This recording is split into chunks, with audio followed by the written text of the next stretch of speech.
আলহামদুলিল্লাহ, কোরবানির সময় চলে এসেছে। আমরা সকলেই কোরবানি করব।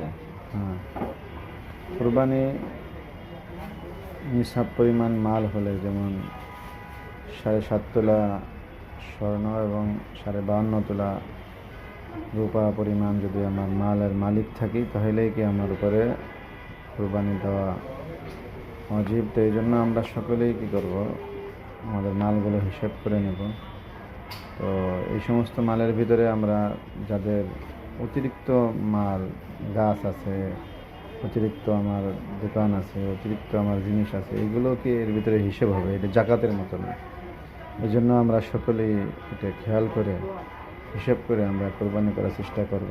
কোরবানির পশুতে তো অনেক সব, পশমে পশমে আল্লাহ তাআলা সব দান করবেন। পশুর ভিতরে গরুর রক্ত জমিনে পড়ার আগেই আল্লাহ তাআলার কাছে কবুল হয়ে যায়।